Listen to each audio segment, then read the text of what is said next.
A very warm welcome to all our viewers and welcome to a new edition of Africa Today, our program that brings you all the latest news and events happening inside the African continent.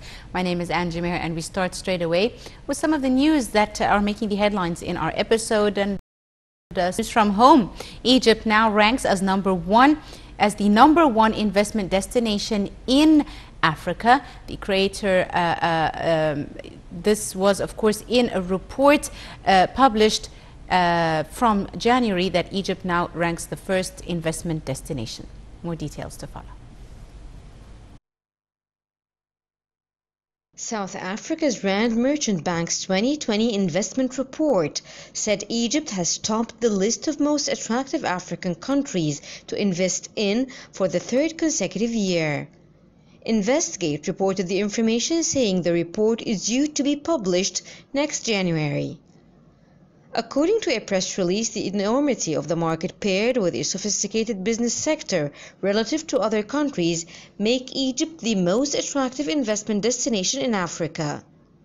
The release argues that the improvement in Egypt's business environment, facilitated through programs combined with the progressive increase in investment for the private sector, have enhanced economic growth and assisted in reprioritizing Egypt on the global investment map.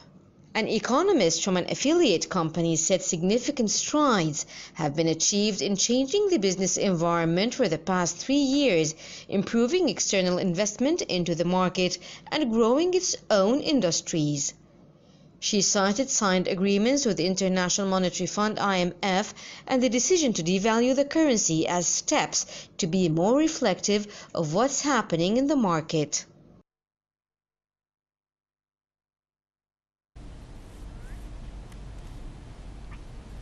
And I'm now delighted to be joined over the telephone by my guest for this afternoon, Dr.Mostafa Reda, the economic expert. It's a very good afternoon to you, Doctor. Good afternoon to you. Thank you very much for joining us, Doctor. Thank you.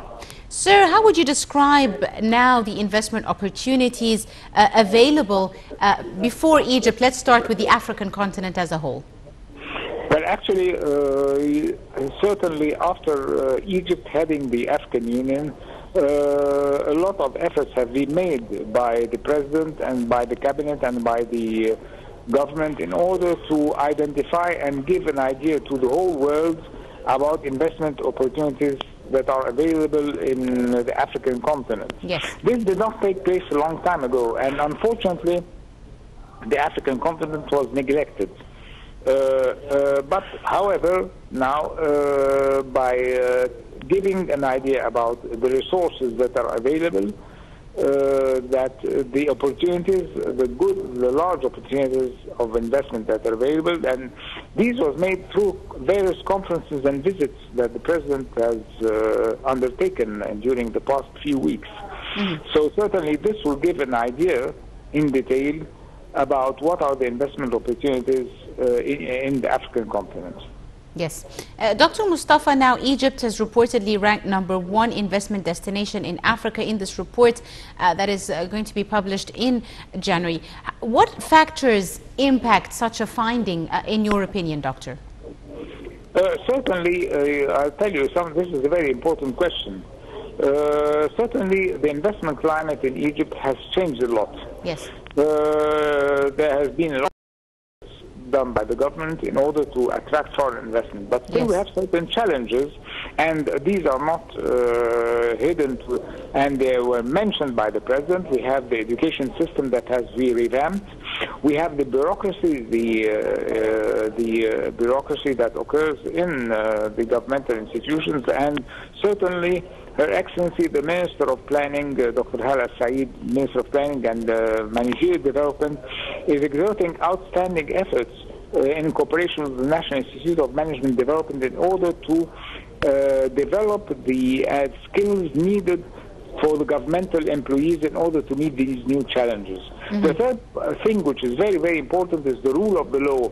Now again, there are efforts that they're going to revamp the legal system in order that they shortcut if there's a legal dispute, instead of taking 15 to 20 years in courts, it will take months or probably less than a year. These are very, very important issues, and certainly we don't have the magic wand, so we don't expect these things that they're going to give results immediately. It's a take a long time. It's a long strategy, long-term strategy.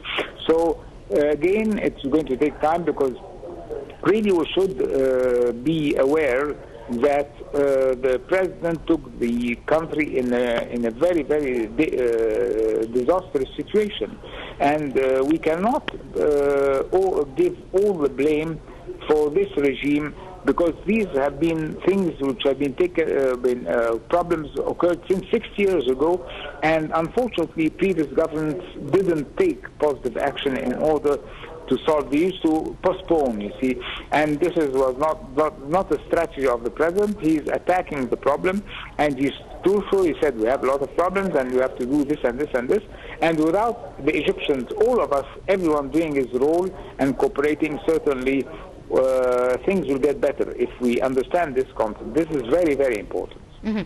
Dr. Mostafa, I need to speak to you about the private sector's role. What role does the private sector play in attracting investments in the country? Well, the private sector it's a crucial element here in order to attract investment. But I have to add something else, which is going to reduce the rate of unemployment, is concentrating on the small and medium-sized enterprises, small-scale enterprises. You see, these have been saving Egypt during the turbulence when we had after 2011. You see, all factories have been closed down, and these small-scale enterprises used to provide us with all goods and services that we needed.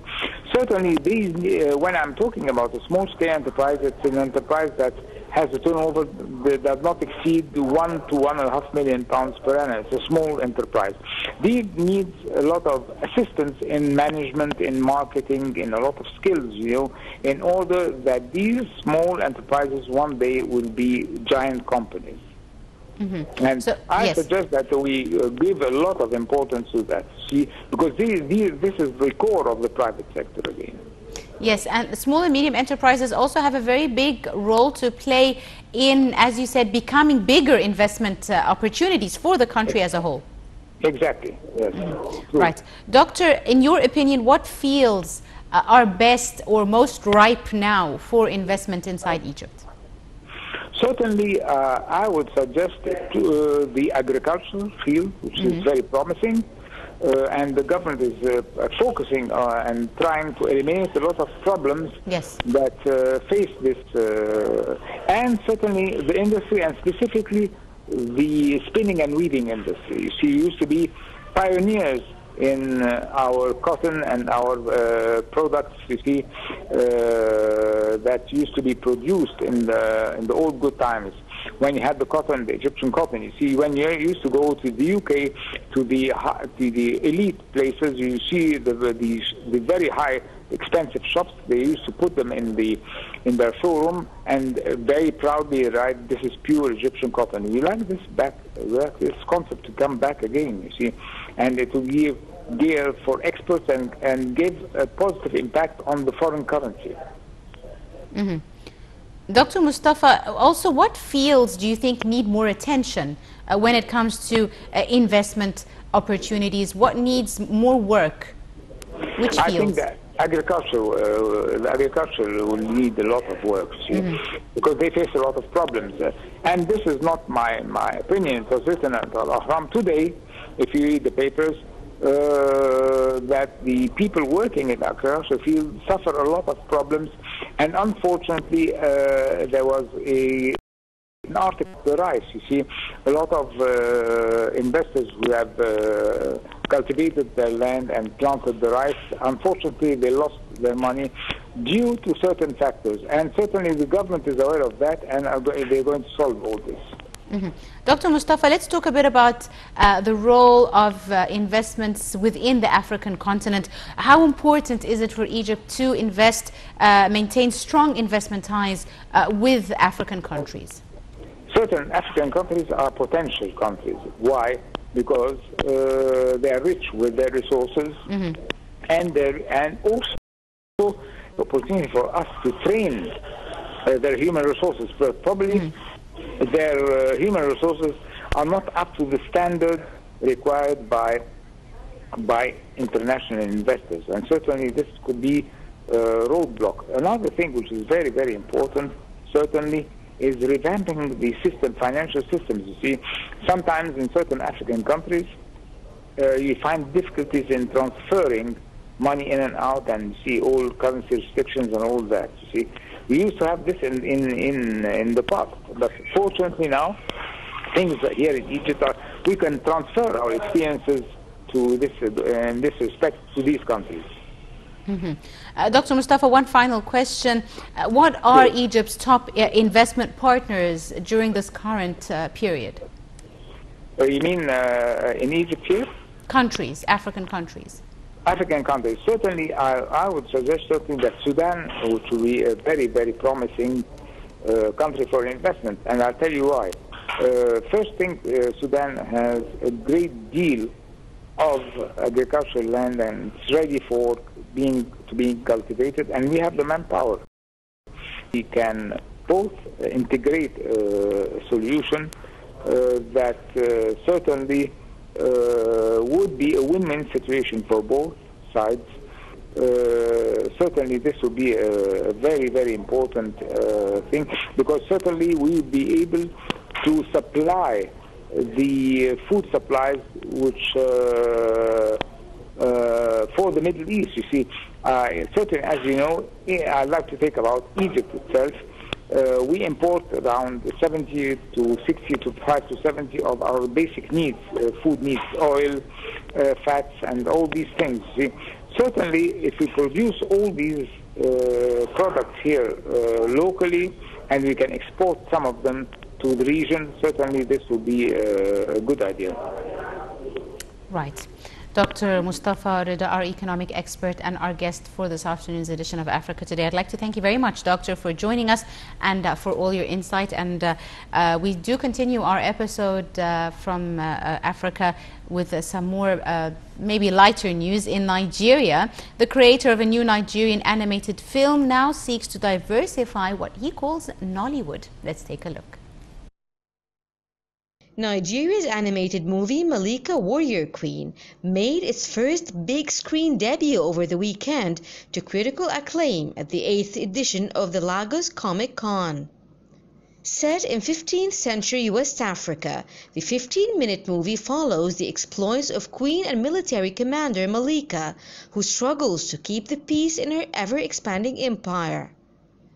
Growing up as a prodigy, Malika inherited the crown from her father in the most unusual of circumstances, splitting the kingdom of Azaz in half, and after years of civil war, she was able to unite all of Azaz, expanding it into one of the largest empires in all of West Africa.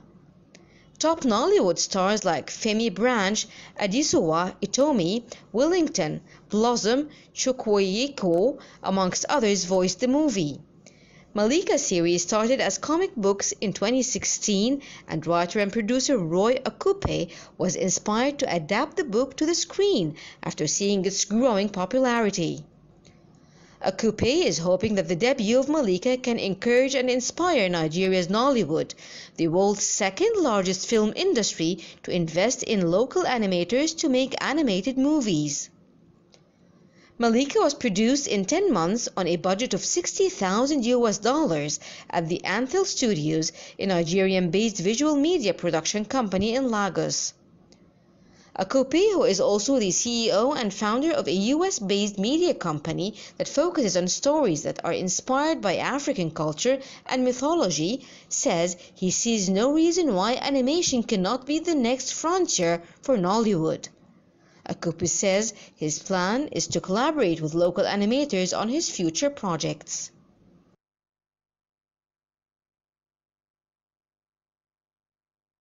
And for our final news item, a farm in Madagascar is producing luxurious caviar. The farm was set up by 3 French entrepreneurs. Let's take a look. Madagascar's cool fresh water and inexpensive labor has inspired the production of the luxurious caviar. 3 French entrepreneurs set up the farm. Today they produce caviar with 300 tons of fish from 6 different sturgeon species.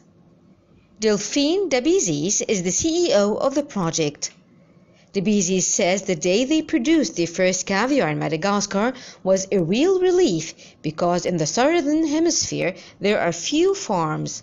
The second point is that no one had tried the experiment before to produce sturgeons in Madagascar. They could have had a bad caviar, they weren't sure.